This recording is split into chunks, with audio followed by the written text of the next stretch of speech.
Bonjour à tous et bienvenue à un nouvel épisode de Photographier les oiseaux. Ce dont je vais vous parler aujourd'hui, c'est l'importance de l'arrière-plan lors de la création de vos photos. Très souvent, les gens me présentent des photos où l'animal ne se découpe pas nécessairement sur l'arrière-plan. Et si vous voulez que vos photos se démarquent, c'est l'ensemble des petits détails qui vont faire la différence. Et pour ce faire, vous devez faire attention à l'arrière-plan. Lorsque vous allez faire l'approche de vos sujets, prenez en compte l'arrière-plan. Plutôt qu'y aller avec la ligne directe pour être le plus rapidement possible proche de votre sujet, assurez-vous de repérer quel serait l'arrière-plan le plus intéressant pour mettre en valeur votre sujet. Si vous photographiez un jet bleu par ailleurs, vous pourriez le photographier si c'est en plein hiver sur la neige pour que le sujet se découpe. Mais si vous le photographiez dans des branches où il y a un amas de branches à l'arrière, l'oiseau, vous ne le magnifierez pas de cette façon-là. J'ai écrit mon premier livre technique portant sur la photo d'oiseau en 2007, La photo d'oiseau, conseils et astuces d'un professionnel. Dans ce livre, j'ai rédigé un chapitre complet dans lequel j'expliquais une technique que j'expliquais déjà à mes étudiants du cégep, que j'appelais la symbiose des plans. En fait, pour moi, une symbiose des plans, c'est d'avoir un sujet qui est clair et défini, un arrière-plan qui vient rehausser l'image de votre sujet et un premier plan qui ne vient pas nuire à la lecture de l'image. Donc, si vous voulez avoir des photos qui se démarquent, vous devez vous assurer qu'il n'y a pas d'éléments en premier plan qui viennent nuire à la lecture, mais surtout qu'il n'y ait pas d'éléments en arrière-plan qui viennent nuire à la lecture de l'image. Regardez ces deux photos réalisées en Afrique.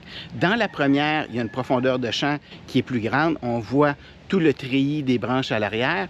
Et pour la seconde photo, j'ai ouvert l'ouverture, donc à 5.6, pour avoir moins de détails à l'arrière. Ce qui fait que pour avoir une meilleure gestion de vos arrière-plans, vous devez jouer sur la profondeur de champ. Si vous utilisez une profondeur de champ trop grande pour vos photos d'oiseaux, bien, vous allez vous retrouver avec plein de lignes, plein de détails en arrière-plan qui ne seront pas judicieux. Par contre, si vous travaillez avec une ouverture de 5.6, si votre objectif vous le permet, bien, vous serez en mesure de faire des arrière-plans qui vont être crémeux, qui vont être une couleur unie. Regardez cette photo de buse des mangroves que j'ai réalisée il y a quelques jours au Costa Rica. On a un arrière-plan qui est bleu pour une certaine. La photo suivante, on a un arrière-plan qui est partiellement bleu, partiellement vert. Et dans la suivante, on a un fond qui est complètement vert.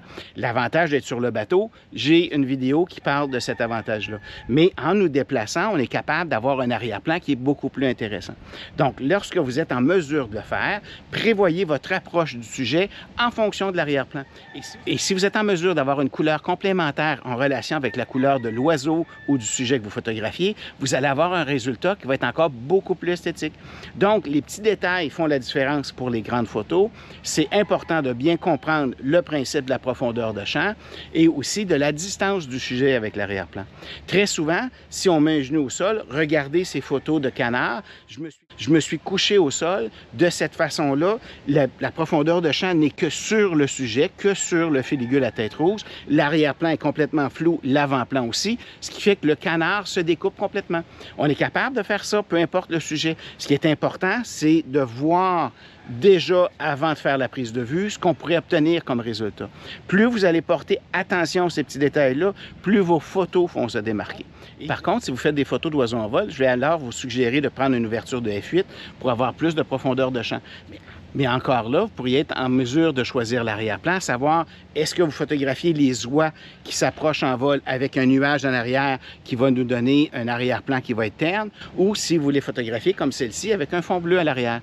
C'est important d'anticiper l'action et de choisir l'arrière-plan qu'on voudrait avoir sur nos photos. Je possède un objectif Canon 100-500 qui, malheureusement, lorsqu'on l'emploie à 500 mm, nous allons être obligés d'avoir une profondeur de champ, une ouverture de 7.1 qui va faire une grande profondeur de champ. Donc, c'est un petit peu plus difficile d'avoir des arrière-plans complètement unis avec un objectif comme celui-là. Je fais 90% de mes photos avec l'objectif 600 f4 que j'ai ici, mais je l'utilise rarement à f4. Généralement, je vais faire les photos à 5.6, mais ce qui va nous donner un arrière-plan vraiment uniforme, comme sur les photos que je vous présente actuellement, c'est entre autres la longueur focale. Si vous faites des photos d'oiseaux à 100 mm, c'est sûr que vous allez avoir une profondeur de champ qui va être plus grande.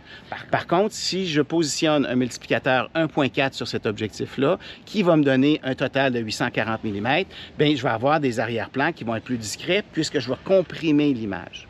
Si vous faites des scénarios chez vous, ou peu importe où, ou en tentez d'attirer un oiseau sur une branche, bien à ce moment-là, assurez-vous d'avoir une certaine distance entre le perchoir où vous espérez que l'oiseau puisse arriver et l'arrière-plan.